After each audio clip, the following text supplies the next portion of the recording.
சக்தி மகளிர் நல மேம்பாட்டுக் குழுவின் 2026-27 ஆண்டுக்கான நலத்திட்ட உதவிகள் வழங்கும் விழா நடைபெற்றது. சென்னையில் சக்தி மகளிர் நல மேம்பாட்டுக் குழுவின் 2026-27 ஆண்டுக்கான நலத்திட்ட உதவிகள் வழங்கும் விழா நடைபெற்றது.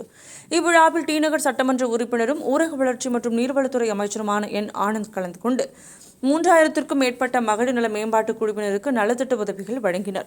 பின்பு பேசிய அமைச்சர் ஆனந்த், யாரென்றே தெரியாத வேட்பாளர்களுக்கு ஓட்டு போட்டு விட்டார்கள் என்று எதிர்க்கட்சிகள் பேசிக் கொண்டிருக்கிறார்கள். நீங்கள் போட்ட ஒவ்வொரு ஓட்டும் உங்கள் தளபதிக்கு தமிழகத்தில் முதல் முறையாக ஓட்டுக்கு காசு வாங்காமல் வாக்களித்துள்ளீர்கள்.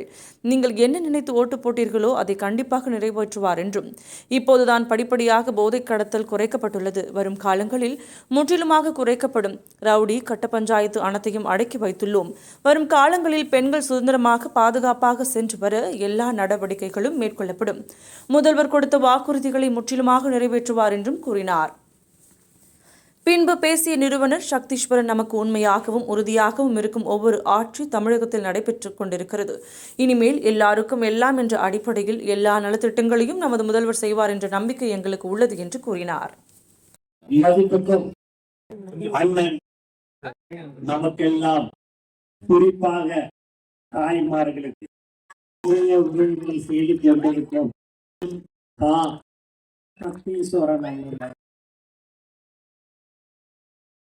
மற்றும் தளபதி நெஞ்சில் கொண்டிருக்கும் அனைத்து நல்ல உள்ளங்களுக்கு முதற்கண் என் வணக்கத்தை தெரிவித்துக் கொள்கிறேன்.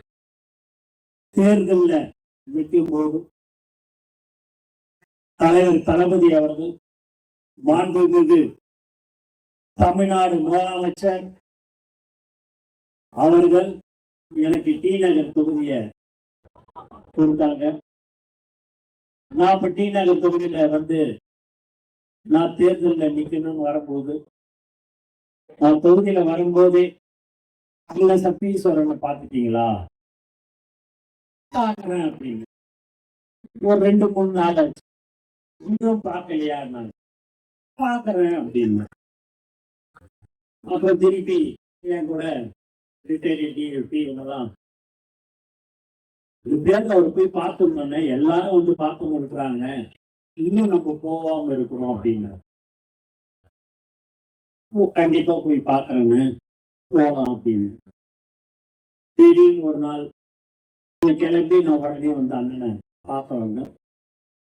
அண்ணனை பார்த்த உடனே ரொம்ப எளிமையா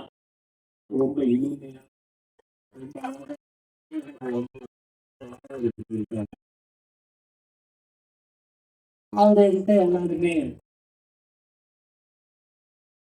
வந்துட்டு போனாங்கன்றது அண்ணன் சொன்னாங்க. நான் பொறுமையா ஒரு 1/2 மணி நேரம் அண்ணன் கிட்ட, அண்ணன் நான் சட்டமன்ற உறுப்பினரா இருக்கும்போது மகளிர் குழுவுக்கு நான் என்னென்ன செஞ்சிருக்கிறேன், எப்படி எப்படிலாம் நான் செஞ்சேன்றது விவரமா எடுத்து சொன்னேன். சொல்லிட்டு, நீங்க மாதம் அந்த மகளிர் குழுவுக்கு மக்களுக்கு நீங்க உதவி செய்து கொண்டிருக்கிறீர்கள் என்று நான் கேள்விப்பட்டேன்.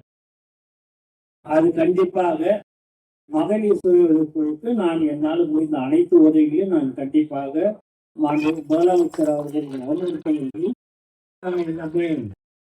செய்து தரேன் அப்படின்னு சொன்னேன். அப்படிங்களாங்க, சரிங்க அப்படின்னாரு. வந்துட்டேன்.